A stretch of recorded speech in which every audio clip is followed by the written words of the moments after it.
kalian semua sehat ya. Kembali lagi bersama saya Stefano, siswa anak kelas 5B Sekolah Kristen Aletia Lombok. Kali ini Stefano akan mendongeng tentang legenda Batu Menangis.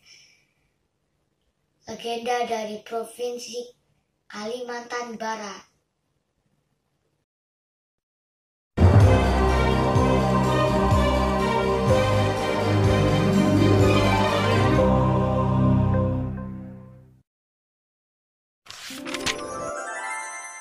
Batu Menangis.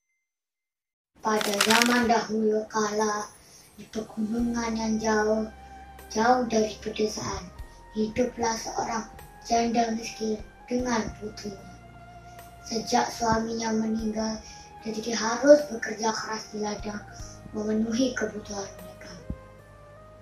Anaknya cantik jelita, tapi sayangnya dia sifatnya bertolak belakang dengan kecantikannya. Dia tidak pernah mau membantu ibunya di ladang sampai sakit-sakitan dan menjadi kulitnya menjadi hitam. Dan berat badannya pun juga menurun. Dan dilakukan putrinya setiap hari hanya berdandan terus dan mengganggu kecantikannya. Dia tidak pernah mau membantu ibunya melakukan kegiatan. Pada suatu hari, ibunya meminta tolong. Nak, maukah kau memasak untuk hari ini saja? Karena mungkin ibu akan pulang telat karena harus mengumpulkan hasil panen kita. Dan jika sudah selesai, maukah kau mengantarkan ke ladang ibu? Apa? Saya harus memasak? Tidak mau. Nanti kulit bau tubuh saya menjadi di kompor dan suruh bawa ke ladang. Tidak mau.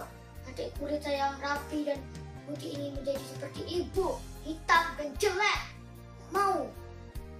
Ibunya pun sangat sedih, tapi ditahan dalam hati dan segera pergi ke ladang memanen hasil panen.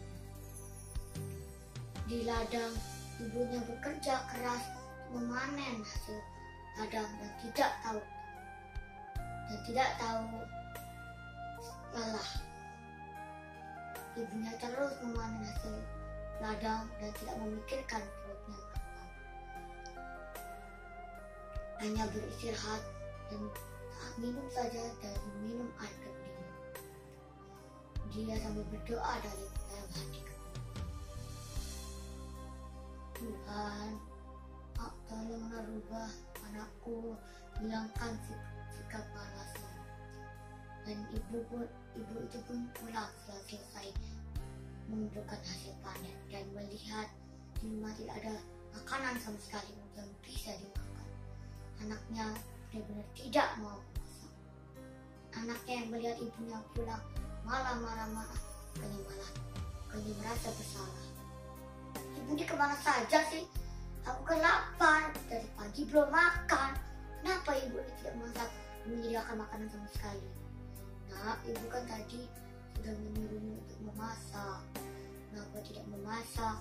Aku tidak mau, ibu. Dan masakan aku makanan yang segera. Aku lapar. Esokan harinya, ibunya bersiap-siap untuk menjual hasil panennya. Dia berusaha untuk meminta tolong anaknya. Nak, maukah kau membantu ibu untuk membawa hasil panen kita kemarin?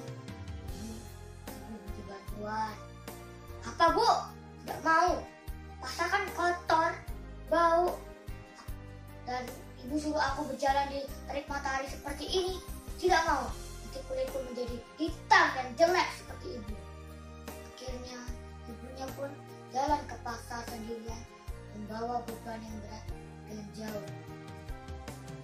Sorenya, ibunya menghitung uang hasil penjualannya. Anaknya yang melihat ibunya sedang menghitung uang, langsung mengambil ibunya. Bu, bedaku dan bajuku habis. Tolong berikan Bu, cepat berikan Bu.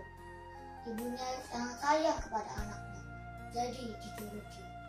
Ya, besok ibu belikan, tapi kamu harus ikut, sehingga ibu tidak salah beli.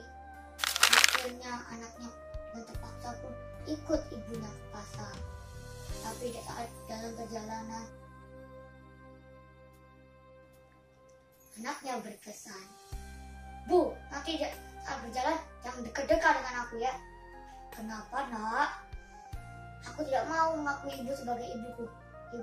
Ibu ini jelek, bau, dekil. Aku tidak mau, aku malu mengakui ibu sebagai ibuku. Mereka pun akhirnya melanjutkan perjalanan. Ada seseorang yang menanyakan kepada anak itu, Nak, mau pergi kemana nak? Mau pergi ke pasar. Oh, ke pasar. Terus siapa yang berada di belakangmu itu?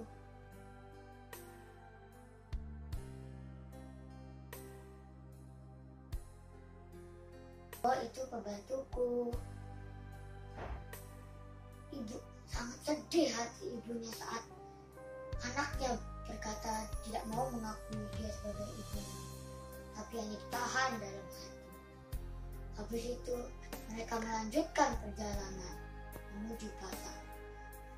Lagi-lagi dia bertemu dengan pemuda. Hei gadis cantik, mau kemana? Aku mau ke pasar. Oh, lalu siapa yang di belakangmu itu? Ibumu ya? Ah, bukan, itu pembantuku. Aku tidak punya ibu sejelek itu.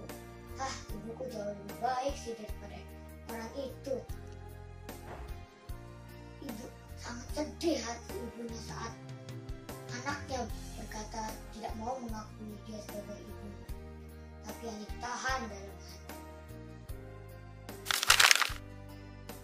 Akhirnya sampailah mereka di pintu pasar, dan ada orang lagi yang kembali menanyakan siapa yang berada di belakang anak tersebut. Dan lagi-lagi dia tidak mau mengakui dia berjalan dengan ibunya. Siapa yang berada di belakangmu? Ibumu ya? Tidaklah, amit-amit aku punya ibu seperti itu.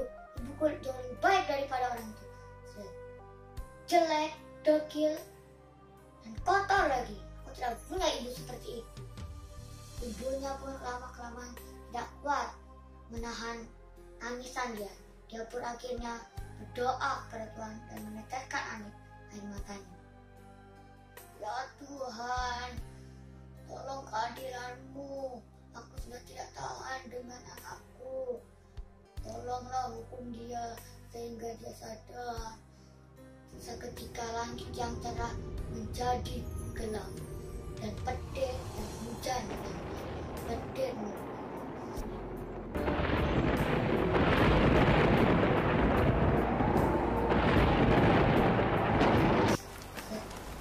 Tiba-tiba anaknya menjerit, Ibu, ibu, kakiku tidak bisa digerakkan lagi. Ibu, ibu. Dia pun menjerit.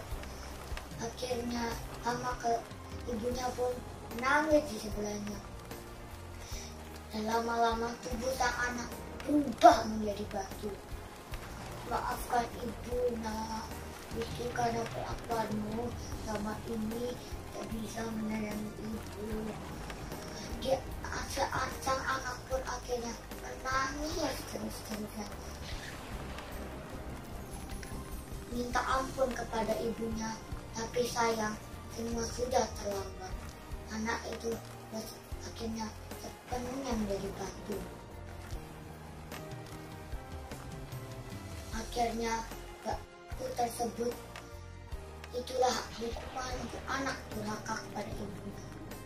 Akhirnya batu tersebut dipinggirkan ke orang-orang ke seberang tebing Kalimantan Barat.